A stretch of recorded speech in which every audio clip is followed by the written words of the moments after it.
Hello, everyone. You're listening to the Feeding Grain podcast. I'm Stephen Kilger, your host and the managing editor for Feeding Grain. My guest today is Charlie Delacruz, NGFA's Senior Vice President, General Counsel, and Secretary. We're talking about NGFA's arbitration system, the nation's oldest arbitration program. We're going to give you guys a little insight on how the whole thing works and what's involved in the process. Before we start, there are a few points where Charlie's audio has some interference, but that goes away quickly. And as always, if you have a topic or guest you want on the podcast, go to feedinggrain.com/podcast, click the contact button, and let me know. With that out of the way, thank you so much for listening, and welcome, Charlie. Hello, Steve. Hey, Charlie, how you doing today? Hey, I'm not bad. How about yourself? Why don't you tell me and our listeners a little bit about yourself and your history with NGFA and working with NGFA's arbitration program? Okay. All right. Well, that's easy enough. About me, I'm a native Virginian, married with 4 kids, and an attorney by trade. I practiced law for about 10 years or so, mostly with a big law firm out here on the East Coast before coming to NGFA. And I've been with NGFA now, I think just wrapped up 20 years. Like most of us here on staff, wearing a lot of different hats. One of those hats has been consecutively for the last 20 years, having primary administrative responsibility for the NGFA arbitration system. Tell me a little bit about the NGFA's arbitration program. I've done my research on your site, and you guys do claim that it is the oldest system in the US. So, Yeah, no, it is. We do believe it to be the oldest private commercial arbitration system in the country. I don't know who originally came up with that, but I've never been corrected when we do make that known. The history of NGFA arbitration is actually pretty interesting. It goes back to the start of NGFA itself. I think that was back in November 1896, when something like the 38 grain dealers got together in Chicago to form the national organization. And really high on their goals was establishing a procedure for the settling of trade disputes. They formed then the Grain Dealers National Association. That was NGFA's original name. And even back then, the original Constitution and the bylaws provided for this arbitration system. The system itself became official in October 1901 with arbitration rules formally adopted. And like you said, we do believe it to be the oldest arbitration system in the country.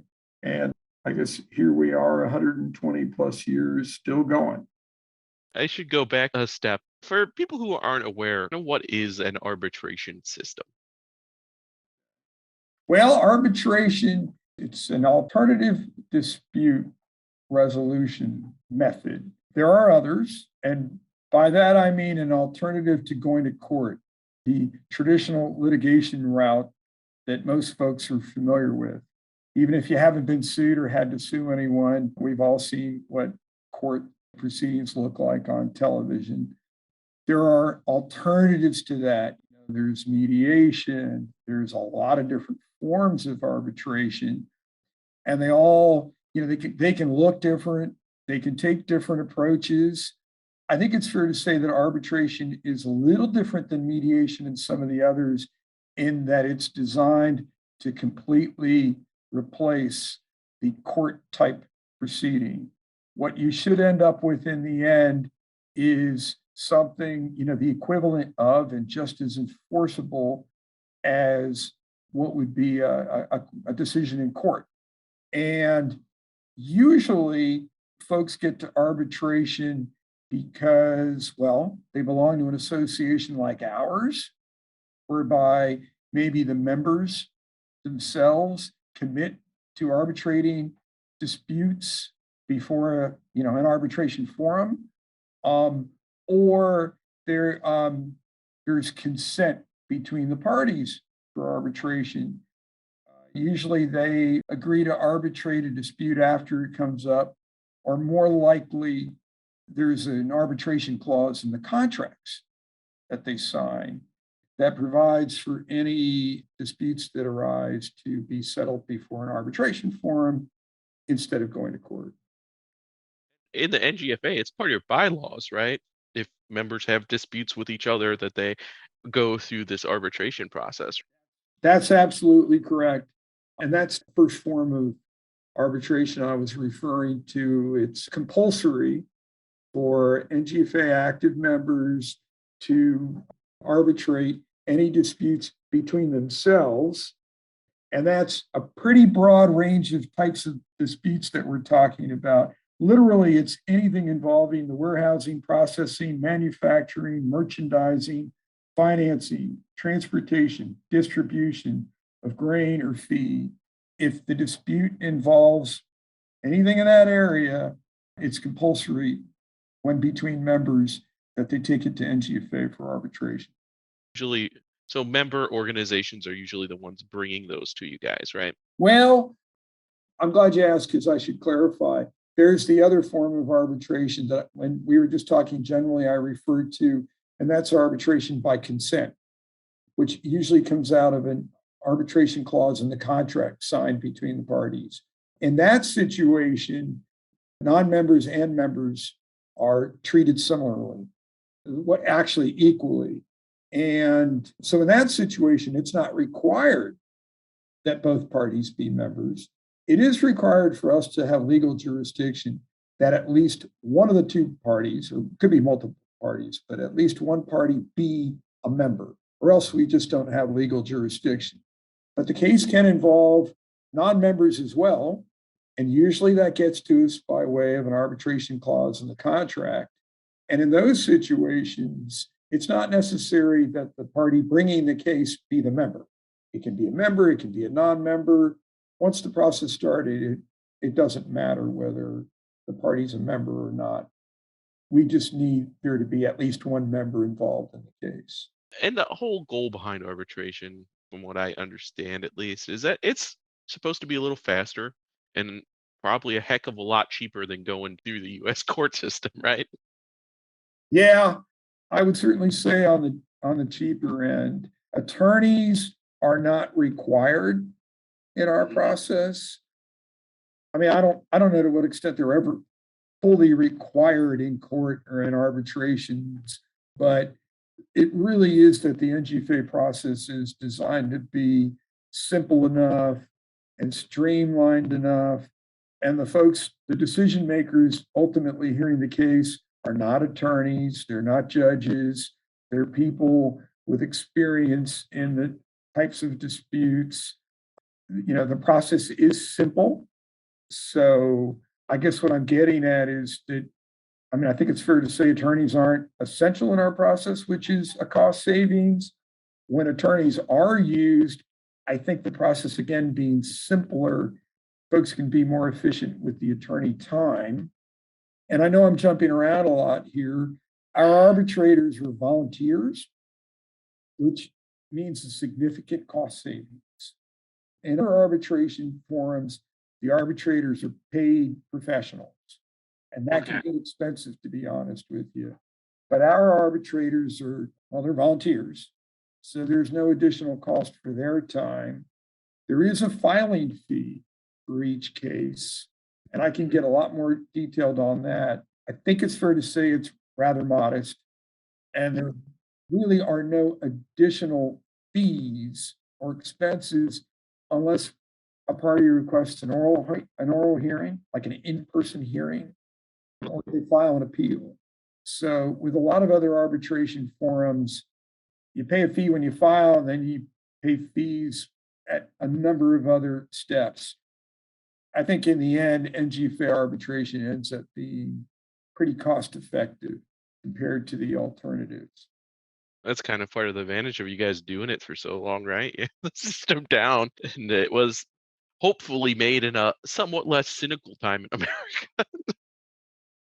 Well, yeah, I guess it was volatile for them back in the 1890s, but certainly not compared to what we face now. Yeah, definitely. So speaking of your arbiters, who volunteers for this? Who do you guys pull from to review these cases? Well, you know, I'll tell you that's a good question too, because I don't know that they volunteer and that we always have to go find them. We're volunteers in terms of that there's no compensation, no money involved whatsoever for them. The arbitrators really are my favorite part of the process to talk about. I come from a litigation background. I come from more of a traditional dispute resolution forum background. So this is, I think, what is extra fun, extra special about NGFA. Each case is assigned to a panel of 3 arbitrators, no matter how big or small the case is. Criticism that, paid arbitrators can benefit from repeat business. So they may favor one side or the other. That's not a concern for us. Probably when I said the arbitrators is my favorite part to talk about, maybe my favorite part to talk about within that area is the type of experience and expertise that these folks have. Per the NGFA rules, NGFA arbitrators are prominent and they're experienced in the specific type of trade or transaction involved in the case. So they really are subject matter experts. You're not arguing your case to a jury who by design would have little or no experience in the issues involved. I did a lot of jury trials back in the day. And you're not arguing your case to, retired judges or lawyers or, legal experts who one might find in a lot of other arbitration forums. You're taking your case to true subject matter experts. I should also say while talking about them that they are assigned, recruited, volunteered by NGFA, specifically by the NGFA secretary, that's me. We are purely a third-party administrator. Neither they nor we have any interest in the dispute whatsoever. And we really do take a lot of great care in screening our arbitrators for any bias during the selection process. As I said, they're volunteers, so they're not looking for these assignments in the first place, but we still take a lot of effort in the screening process. The parties have an opportunity to challenge any of the arbitrators that are appointed. The parties don't themselves select the arbitrators. We do that. That's some of the criticism you get with other arbitration is you have these judges that are being paid by someone, and usually a lot of contracts nowadays between these David and Goliath situations. So it seems like it'd be really nice to be part of a system like this is arbitration working. It's your judges are at least somewhat your peers, and it's fair and balanced for everyone involved. Yep, no, I'd agree. So can you tell me a little bit more about what kind of happens during an arbitration case? What are the steps that are involved? The process is fairly simple. Plaintiff, just like in court, files a complaint. We then get the parties to commit to the process, which, and really the next step of that is the statement of argument. Each side files 2 arguments to take turns doing so, and I mean written arguments. And it's really expected that they fully present their case in those arguments. It's up to the parties, what to say, how to present it is entirely up to them. We do guide the parties through the process. So, we make that simpler for them, I think. Previous experience with arbitration procedures is not really necessary or even relevant here. Once the exchange of arguments is completed, we appoint the arbitrators, as mentioned a moment ago, and the arbitrators get the case. If an oral hearing is requested, then that happens. If it's not, then the arbitrators will convene, deliberate, and decide, usually by telephone, by exchanging of materials and so forth. Not usually in person because they tend to come from different parts of the country, which is something else we do to avoid, to make the process more fair, to avoid even the potential for bias at all. After they're done with their deliberations and they decide the case, detailed decisions, all of the decisions are posted and publicly available on the NGFA website. We like that kind of transparency because it allows for complete scrutiny of the whole process by the public, by anyone. The parties are also, I should mention, able to appeal their decision to an appeals committee within the structure of the NGFA arbitration system. Once again, it sounds like a really good system. I'm kind of blown away because arbitration, especially recently, has kind of gotten a bad rap, but it sounds like your system's great. And it sounds like a really big benefit to, as part of being an NGFA member, right? You basically get this access to this really fair, relatively inexpensive system. Yeah, no, I'd agree with you. You know, like I said, it was, I think it was one of the reasons the association was formed way back in 1896, I guess it was. And I do believe it continues to be one of the main reasons why the association is here. And its members and non-members alike. It really just is a great way for grain and feed related disputes to get resolved in a workable, friendlier maybe format by folks that are subject matter experts. Well, yeah, friendly is a good word for it because I was thinking that we're known to be a pretty friendly industry. Even amongst your competitors, you always hear stories about people helping each other out and doing all these things. And it seems really nice that kind of industry that I think of as so friendly has what seems like a slightly friendlier way to resolve disputes than going through the court system.